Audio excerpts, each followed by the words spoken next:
Don't want him scary. Reza? Okay, are you hearing me?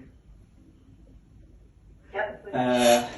Hi everyone, this is great pleasure to be with you. My name is Reza. I graduated from Illinois State University when I was in United States.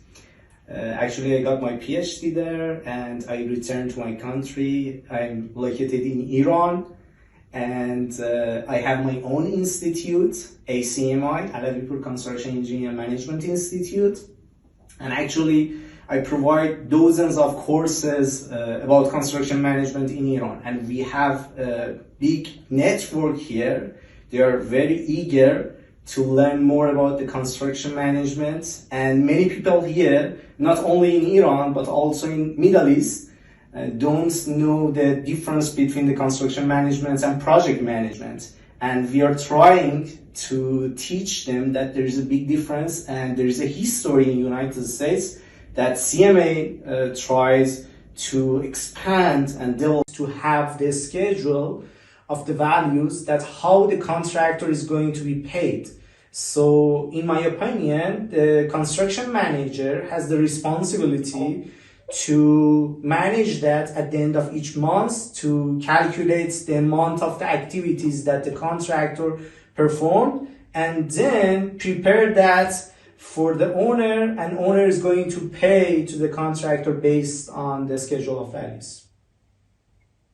Yes, you said a lot of good things there. One of the keys being that it's set up at the beginning of the project, and in its most simple form, a schedule of values is taking what could be a lump sum contract. And I think this is really important. Yeah, I have here the hand motions I thought were really good. We're in a unique situation. We typically teach this class in person, obviously, and so one of the things that we talk about is walking around the room versus just standing in one spot and using that as a way of interacting with the crowd. So seeing you know, say we've got one thing here, we've got another thing here. Now you're able to break up my view of, I'm looking at the slide, but oh look, he's showing me something too. So that was a good tool, I think, to keep us. So we have the role of the construction manager here. We are going to talk about the cost estimating and budgeting here and explain the system. Some of our clients here in Connecticut, that's where I am, require that. So this way we can help more clients and participate in the projects. You might as well go down the list. Students in the PCM course, and then we'll introduce our speakers from the trainer. So let's see, TJ? Good morning. My name is TJ Minnick. I work for Infinity Natural Resources, and I've got a long career with residential, commercial, gas and oil construction, and I'm taking this course basically just to further my career. Awesome. Jenny? Good morning. I'm Jenny. I work for LA Metro out in LA. I'm a bit new to construction, so I'm here to get some formal education in construction management.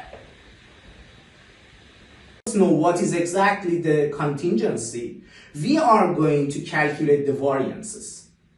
Do we know what is the problem if we have the cost overrun? Is it because of the risk that we put $20 for contingency, or because of the low productivity that we have in the construction site? We cannot choose what is the reason behind the cost overrun if we put only the number. We have to calculate the contingencies separately, and we have to manage the contingencies separately other than the cost that we have and we allocate to the activities. It is really important as well. So we have cost analysis at the end.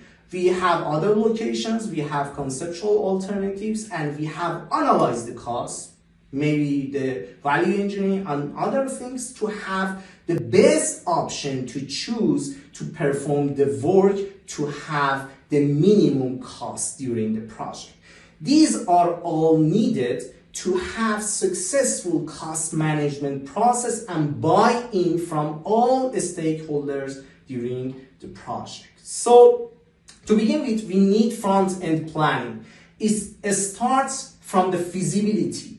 Every owner needs feasibility because we want to know that whether the project is doable or not. We have limited money, we have maybe limited technical stuff, we have limited resources, and we want to know whether the project is feasible or not.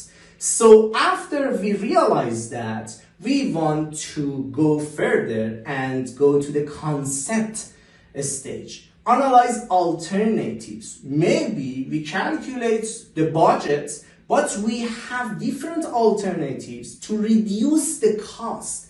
If we reduce the cost, we have better alternatives and we can have more profitable project. It is really important to analyze the alternatives at the beginning of the project to have better understanding to reduce the cost.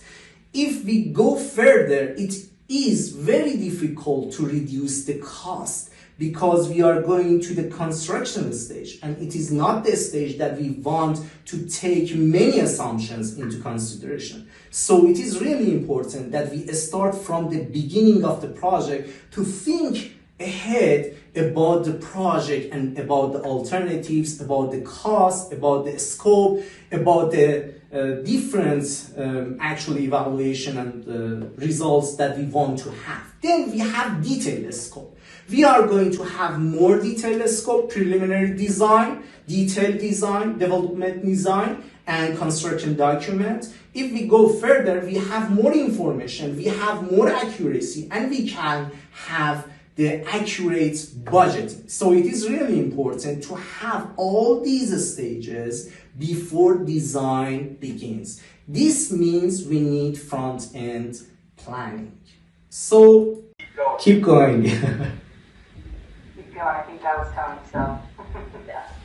Okay. You keep going, I'll be right back.